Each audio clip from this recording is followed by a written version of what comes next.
పర్యావరణ పరిరక్షణ కావాల్సిందే మనకి. దాంట్లో నేను ఎక్కడ కాంప్రమైజ్ అవ్వట్లేదు. దాన్ని ఎక్కడా కూడా నేను మిమ్మల్ని వంచాలని కూడా నేను ప్రయత్నం చేయట్లా. నాకు మీకు కుదరినప్పుడు నేను రాజకీయాలు వదిలేసి వెళ్ళిపోతాను తప్ప, నేను మీ న్యాయం చేయలేనప్పుడు నేను కూర్చోబెట్టి నాకు నిజంగా మీ గుండెల్లో పెట్టుకున్న అభిమానం కంటే కూడా నేను పదవులుగా నేను ఏం చూడండి. కాకపోతే ఈ పదవి ఉన్నది చాలామందితో కూర్చొని సామరస్యపూర్వకంగా ఎలా పరిష్కారం చేయాలి అన్నదే నా తపన. సో నేనేం చెప్పానంటే, ముఖ్యంగా నేను చెప్పింది ఏంటంటే, అసలు ఎంత పొల్యూషన్ జరుగుతుంది ఆ ఆడిట్ని ఒకసారి చేయమని చెప్పాం. ఆడిట్ చేద్దాం, అసలు ఎంత కాలుష్యం ఉందనేది చెప్తే అందరూ అడిగారు. షణ్మోహన్ గారు మొత్తం సంఘాల నాయకులందరితో మాట్లాడి, అక్కడ ఉన్న యువతతో కూడా మాట్లాడి, ఈరోజు దాదాపు 100 మంది పైగా వచ్చారు. వాళ్ళందరితో మాట్లాడి మీ ప్రతినిధులుగా మేము అడిగింది ఏంటంటే, షణ్మోహన్ గారు, కలెక్టర్ గారు, కనీసం మాకు 100 days టైం ఉంటే దీని మీద యాక్షన్ ప్లాన్ చేద్దామని ఒకసారి, అంటే ఎలా చేద్దాం దీనికి సంబంధించి. ఎందుకంటే మీరు బోట్లు దెబ్బతినకూడదు, మీకు మీ వేటకి ఇబ్బంది పడకూడదని దీనికి ఏం చేయాలంటే ఒక ప్రాపర్ యాక్షన్ ప్లాను, ఒక 100 రోజుల సమయం అని అడిగాం. సో మిమ్మల్ని కూడా నేను ప్రతిపాదిస్తుంది, మిమ్మల్ని అభ్యర్థిస్తుంది, మీ అందరినీ వేడుకుంటుంది. మాకు కనీసం ఒక 100 రోజుల సమయం కనుక మీరు ఇస్తే దీనికి ఒక రోడ్ మ్యాప్, ఒక ప్లాన్ క్రియేట్ చేసి మీ ముందు పెట్టి, మీ అందరి అనుమతితోటే మనకి ఉపాధి అవకాశాలు ఉంటూనే మనకి కాలుష్యాన్ని ఎలా నివారించాలి అన్న దాని మీద నా ప్రణాళికకి నాకు కనీసం ఒక 100 రోజుల సమయం కావాలి. ఆ 100 రోజుల సమయాన్ని మిమ్మల్ని ఇమ్మని నేను ఆర్థించడానికే నేను ఈరోజు మీ ముందుకు వచ్చాను. నాకు ఒక 3 నెలల నుంచి 100 రోజుల సమయం కావాలి. సో మీరు ఆ 100 రోజుల్లోపు నేను ఒక రోడ్ మ్యాప్, ఒక పరిష్కార మార్గం, అవసరమైతే దీన్ని క్యాబినెట్లో మాట్లాడతాం, లేదంటే అసెంబ్లీలో కూడా మాట్లాడి మీకు న్యాయం జరిగేలాగా నేను ముందుకు తీసుకెళ్తాను. మీ అందరికీ నేను మనస్ఫూర్తిగా నేను మీకు తెలియజేసుకున్నాను.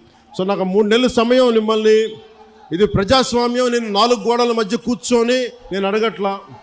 నాకు ఒక 100 రోజుల సమయం కావాలి. ఏం చేద్దాం చెప్పండి, అవునా కాదా?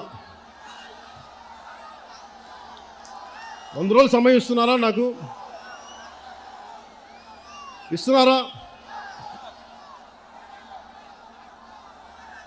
100 రోజులు సమయం ఇస్తున్నారా లేదా నాకు చెప్పాలి.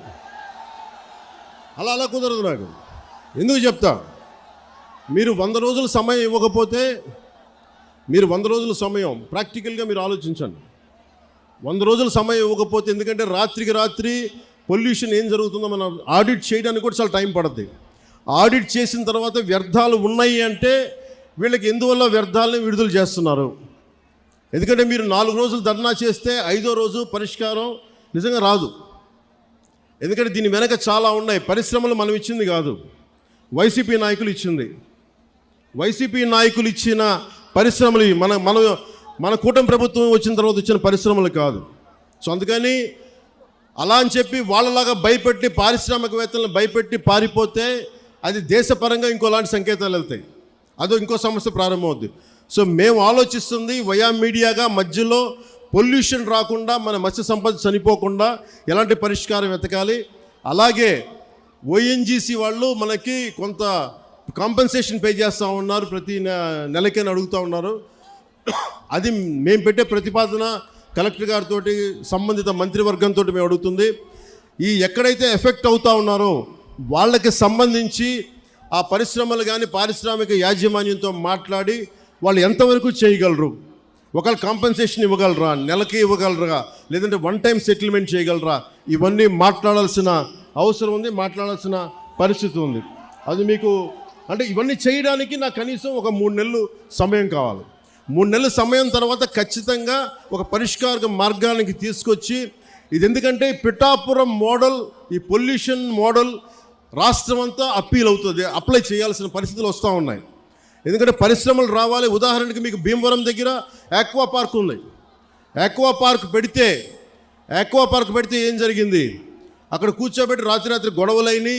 కానీ ఆక్వా పార్క్ పోలీసులు ఛార్జ్ చేశారు, కేసులు పెట్టారు, కానీ పరిష్కారం దొరకలా. మనకు అలాంటి పరిస్థితులు రాకూడదు. నేను ఒకటే చెప్పాను, జనసేన నాయకులకు కావచ్చు, ఇంకే నాయకులకైనా కావచ్చు, ఎవరైనా సరే ఈ కాలుష్యాన్ని అర్థం చేసుకొని దీని మీద ఒక మీకు కథ చెప్పేవాళ్ళు కావాలంటే ఈ రోజుకి మీకు కూర్చోబెట్టి ఆకాశాన్ని తెప్పేస్తా, 3 రోజులు అయిపోతుంది సమస్య, నేను మాట చెప్పేయగలను.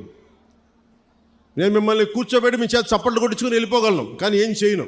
అలా కాకుండా నేను 3 నెలలు ఎందుకు సమయం 100 రోజులు సమయం ఎందుకు అడుగుతున్నానంటే, చాలా త్రికరణ శుద్ధిగా ఒక మీ సాటి మత్స్యకారుడు ఎంత కష్టపడుతుందో అర్థం చేసుకొని దాన్ని ఉద్దేశంలో పెట్టుకొని మాట్లాడుతున్నాను. అందుకని నాకు మీకు ఒకటి చెప్తున్నాను, నిజం కురచ బొంకు పొడవు అంటారు. అంటే అబద్ధం చెప్పడానికి ఇంత చెప్తాం, అసలు మీకు మేమేం చేయగలం అని చెప్పట్లా. నిజం మీకు చేస్తానని చెప్తున్నా. మీకేం చెప్పాను, మీకు నిలబడతానంటే నిలబడతా.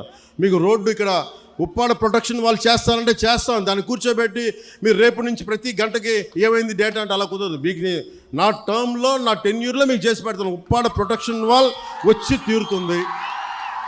అలాగే అది నేను మన అమిత్ షా గారితో మోడీ గారితో మాట్లాడుకొని తెప్పించగలను. ఇది చాలామంది సంబంధించిన వ్యక్తులు, పారిశ్రామికవేత్తలు. దీనికి ఎందుకు 100 రోజులు అడుగుతున్నాను చెప్తా మీకు.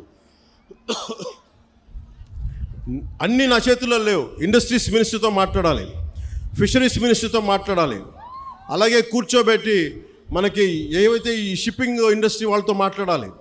అలాగే మనం కూర్చోబెట్టి వాళ్ళు అడుగుతుంది ఇంకోటి ఏంటంటే, మాకు ఎంత డ్యామేజ్ జరుగుతుంది, వాస్తవాలు, దీని పొల్యూషన్ కంట్రోల్ బోర్డుతో కూర్చోవాలి. ఇవన్నీ కూర్చొని చేసే వరకు అందుకు నాకు ఒక చాలా కలెక్టర్ గారు కూడా చాలా మీకు షణ్మోహన్ గారు తెలుసు పాపం ఎంత కష్టపడి చేస్తూ ఉన్నారు మనందరి కోసం, పిఠాపురం అభివృద్ధి కోసం. మన పాడా యాక్ట్ మన చేసాం, మనకి డెవలప్మెంట్ బోర్డు పెట్టాం పిఠాపురంకి. ఇన్ని సంవత్సరాలు ఎప్పుడు జరగల. అందుకని మీరు నా మీద నమ్మకం ఉంచి మీరు రోడ్ల మీదకి వచ్చి మీరు గొడవలు చేస్తే నేను వస్తా, మీరు తిడితే నేను పడతా. మీరు మీ ఇంట్లో కుటుంబ సభ్యుని కాదు ఇంకెవరిని తిడతారు, బయట ఉన్న తిట్టరు కదా. నేను ఎమ్మెల్యే అంటే కూర్చోబెట్టి నేనేదో కిరీటాలు పెట్టుకొని నేనేం లేను. మీరు మాట పడితే భుజాల మీదకి ఎత్తుకున్నప్పుడు నా భుజం మీద దెబ్బ కొడితే నేను భరిస్తాను, ఎందుకంటే మీరు నా కుటుంబం. మీ చేత తిట్లు తింటాం ఇవన్నీ నాకు అవసరమా లేదా నేను ఆలోచించట్లా. నాకు మన మత్స్యకారులు అంటే ప్రేమ కనుక నేను మాట్లాడుతున్నాను, మన సోదరులు అంటే ప్రేమ నాకు. కానీ మన జీవనోపాధి దెబ్బ తినకూడదు.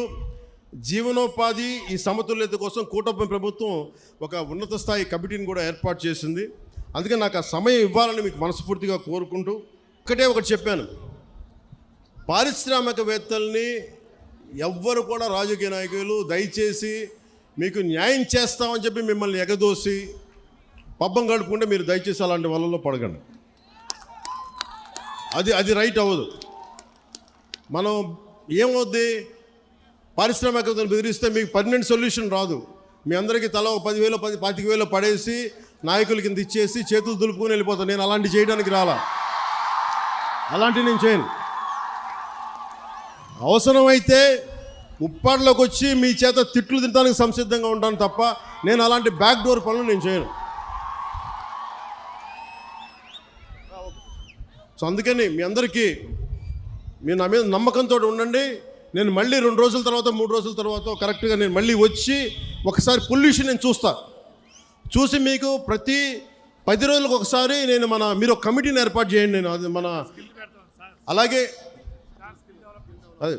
అలాగే మత్స్య పరిశ్రమల్లో కూడా స్కిల్ డెవలప్మెంట్ గురించి ఒకటి మాట్లాడమని చెప్పాను. ఉపాధి అవకాశాలు ఇవన్నీ కూడా నేను మాట్లాడతాను. కాకపోతే ఇది ప్రిలిమినరీ మీటింగ్, మొదటి మీటింగ్ ఇది. నేను ఇక్కడికి వచ్చింది, మీరు భయపడకండి, మీ సమస్యని సంపూర్ణంగా అర్థం చేసుకున్నాం. ఒక డిప్యూటీ సీఎంగా కాదు, ఎమ్మెల్యేగా కాదు, మీలో ఒకటిగా నేను ఉన్నాను అని చెప్పడానికి వచ్చాను ఇక్కడికి. అందుకని 3 రోజుల తర్వాత వచ్చి మీకు time to time deputy CM పేషీ నుంచి మీకు మీడియా దగ్గర నుంచి మన కూటమి నాయకుల దగ్గర నుంచి అందరి తరపున మీకు తెలియజేస్తాం. ఏమాత్రం మీకు కోపం ఉన్నా తాపం ఉన్నా మీరు దెబ్బలు తినడానికో మీ చేత తిట్లు తినడానికి నేను సంసిద్ధంగా ఉన్నాను. నేను ఎక్కడికి పారిపోను, ఇక్కడే ఉంటాను. ఇది మన నేల, ఇది మన ఊరిది, మనం ఎక్కడికి పారిపో, ఇక్కడే ఉంటాం. సో మనస్ఫూర్తిగా మీ అందరికీ ఈ భరోసాతోటి మీరు నాకు ఒక 3 నెలలు సమయం ఇవ్వండి. మళ్ళీ 10 రోజులు ఇంకొక 2-3 రోజుల తర్వాత మళ్ళీ వచ్చి మొత్తం తిరుగుతాను తెలియజేసుకుంటూ సెలవు తీసుకున్నాను. జై జనసేన, జై హింద్.